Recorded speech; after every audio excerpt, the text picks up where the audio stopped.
November 6th, 1956, Washington, D.C. Morning. Dwight D. Eisenhower picks up the phone. America's president, the general who won the Second World War, and then ran the country that won the peace. He calls Harold Macmillan, Britain's Chancellor of the Exchequer, the man responsible for the British economy. The conversation is short. Eisenhower tells Macmillan that the United States will not support the British pound, will not provide emergency loans, will not stabilize the currency, unless British troops leave Egypt immediately. Macmillan puts down the phone. Within hours, the British cabinet meets an emergency session. Within the day, Britain announces a ceasefire. Within the week, British troops begin withdrawing from Egyptian soil. An invasion that Britain had spent months planning, coordinated with France and Israel, disguised as a peacekeeping mission, designed to topple a foreign leader and reclaim a canal, was over. Not because Britain lost a battle, not because Egypt fought them off, because America made one phone call. That phone call did not just end an invasion, it ended an empire, and nobody in London had seen it coming. This is not a story about a canal. The Suez Canal is the stage. What happens on it is a story about something far more devastating. The moment a great power discovers, in public, in real time, in front of the entire world, that it is no longer great. Britain, in 1956, believed it was still an empire. It had the army, it had the navy, it had the history, it had the confidence. What it did not have, and did not know it did not have, was America's permission. And in 1956, that turned out to be the only thing that mattered. To understand what Suez destroyed, you first need to understand what Britain believed about itself in 1956. The Second World War had ended 11 years earlier. Britain had been on the winning side. The empire was still vast, stretching across Africa, Asia, the Caribbean, the Pacific. The pound sterling was still a global reserve currency. The Royal Navy still patrolled the world's oceans. In the corridors of Whitehall, in the gentlemen's clubs of Westminster, in the mind of Prime Minister Anthony Eden, Britain was still a world power. Diminished, perhaps, slightly tired, but still in the first rank. Still a nation that could project force. Still a nation whose decisions shaped the world. This was not delusion. It was a decade out of date. Because something had shifted in 1945 that Britain had not fully absorbed. The war had left two powers standing. Not three, not five, two. The United States and the Soviet Union. Britain had fought the war as a great power. It had ended the war as a dependent. By 1945, Britain owed America billions in war debt. The British economy had been hollowed out by 6 years of total war. The empire was restless. India had already gone in 1947. Others would follow. The world had reorganized itself around Washington and Moscow. London had not gotten the memo. Or rather, London had received the memo and decided not to believe it. 11 years after the war ended, Britain still had an empire spanning a quarter of the Earth's surface. It still had a permanent seat on the UN Security Council. It still had nuclear weapons. On paper, it looked like a great power. The paper was lying. Anthony Eden was the embodiment of that lie. He was polished, experienced, a former foreign secretary, a man who had spent his entire career in the machinery of British imperial power.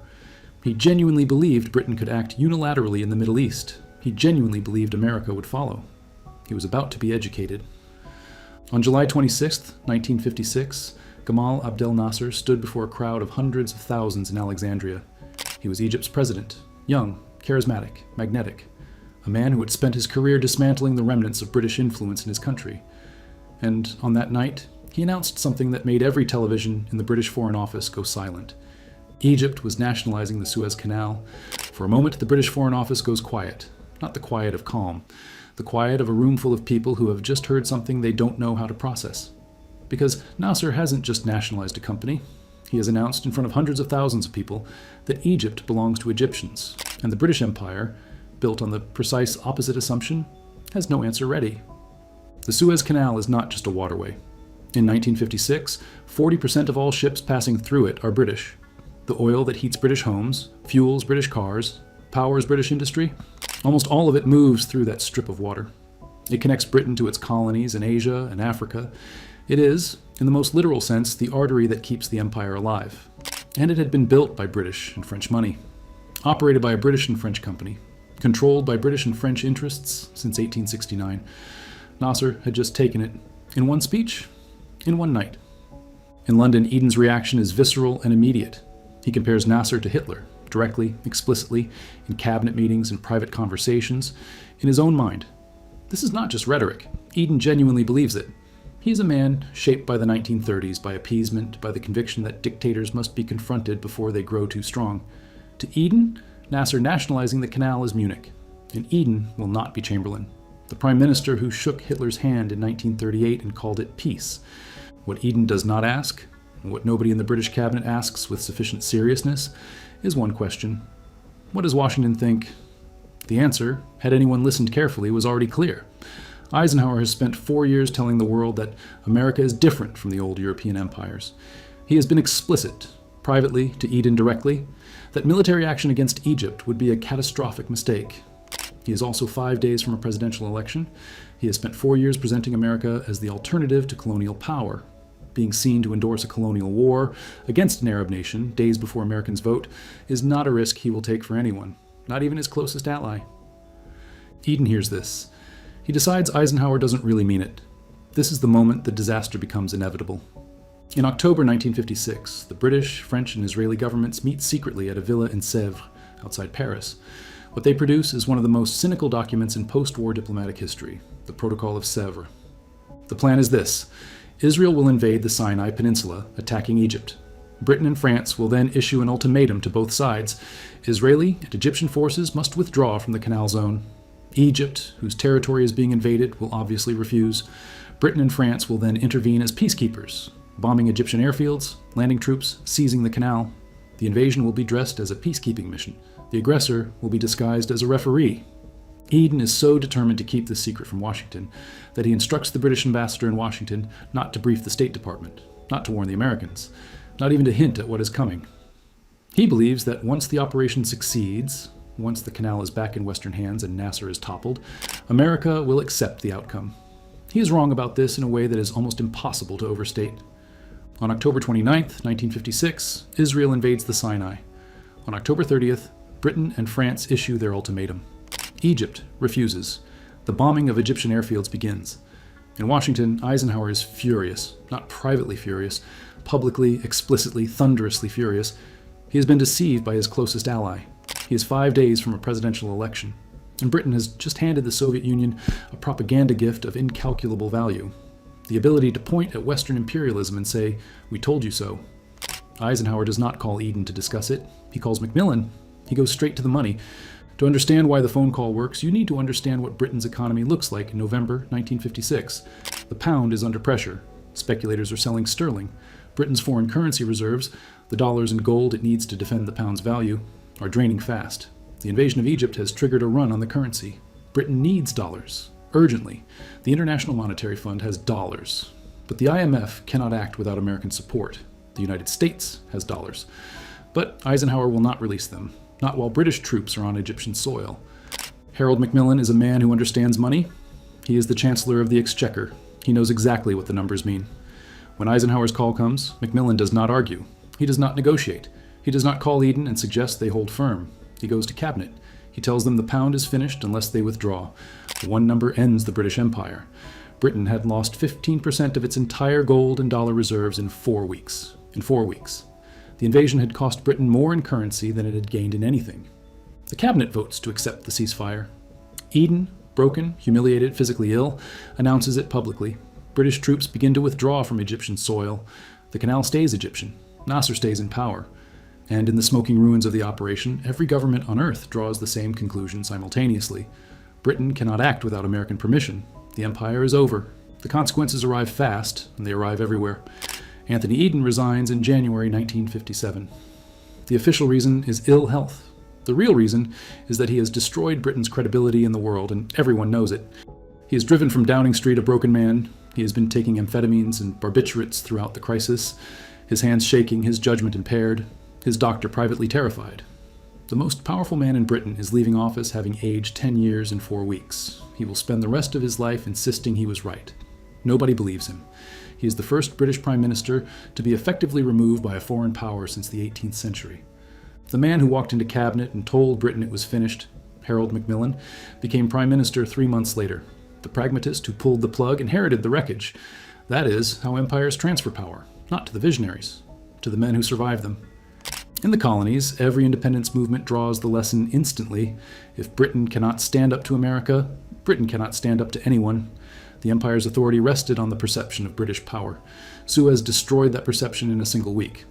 Ghana becomes independent in 1957. Malaya, 1957. Nigeria, 1960. Sierra Leone, 1961. Tanzania, 1961. Uganda, 1962. Kenya, 1963. The list goes on. The empire does not end in one moment, but Suez is the moment the door opens, and it never closes again. France draws a different lesson entirely. Britain and France had gone into Suez as allies. They came out with completely different conclusions about what it meant. Britain's conclusion, the one Macmillan would quietly institutionalize over the next decade, was stay close to Washington. Accept the subordination. Call it a partnership. Call it the special relationship. Dress the leash in diplomatic language and pretend it isn't a leash. France's conclusion was the opposite. Charles de Gaulle, France's wartime resistance leader, the man who had refused to accept France's surrender in 1940, who had fought from exile while his country was occupied, who understood better than almost anyone alive what it meant to be abandoned by an ally. He looked at Suez and saw one thing clearly. America had not abandoned Britain and France because of principle. America had abandoned them because of interest. And if that was true, if the ally that was supposed to guarantee European security would withdraw support the moment its own interests demanded it, then Europe needed to be able to defend itself without asking Washington's permission. That conviction, born in the humiliation of a canal crisis in 1956, drove every major French foreign policy decision for the next 30 years. The independent nuclear deterrent, the withdrawal from NATO's military command, the insistence on European institutions that had economic and eventually military weight of their own. The seed of what would eventually become European strategic autonomy was planted not in Brussels, not in any treaty negotiation. It was planted in the moment de Gaulle watched Britain fold under a phone call and decided France never would. And the Soviet Union? The Soviet Union is crushing the Hungarian uprising at exactly this moment. Soviet tanks are rolling through Budapest. People are dying in the streets. The world should be focused on Hungary. Instead, the world is watching Suez. The moral authority the West might have claimed, the ability to stand before the world and condemn Soviet imperialism, is cancelled by Britain and France's simultaneous act of imperial aggression. Nikita Khrushchev, the Soviet leader, the man running the other superpower, the man the entire Western alliance was supposedly built to contain. Khrushchev cannot believe his luck. He threatens to launch rockets at London and Paris if they don't withdraw. He knows they will withdraw anyway. America has already made sure of that, but the threat costs him nothing and makes him look powerful. Khrushchev did not win the argument at Suez. Britain and France handed it to him, gift-wrapped while he was busy killing people in Budapest. So what actually happened at Suez? A man who had spent his career in British imperial power tried to use that power one last time, and discovered it had already expired. Eden was not stupid. He was not mad. He was something more tragic than either. He was a man operating on a map of the world that no longer existed. Britain in 1956 was like a person who doesn't know their credit card has been cancelled, confident at the till, certain it will go through, genuinely shocked when it doesn't. The credit had been spent in 2 world wars, in debt to Washington, in the slow erosion of empire that had been happening since 1945. Suez didn't end the British Empire. It revealed that the empire had already ended. The phone call was just the moment Britain found out. Eisenhower is often cast as the villain of this story in British telling, the ally who abandoned Britain at its moment of need. But Eisenhower had told Eden, directly, explicitly, in writing, do not do this. Eden did it anyway. And then he was surprised by the consequences. The most expensive lesson in British history cost 15% of the nation's gold reserves, 1 prime minister, and whatever remained of the idea that Britain could act alone in the world. It lasted 4 weeks. It took 4 decades to fully absorb. That is how empires actually end. Not with a bang, with a phone call, and a ceasefire announced before lunch. One question for the comments. Was Eisenhower right to make that call? Or did he destroy the Western alliance to win an election? If this changed how you think about power, subscribe.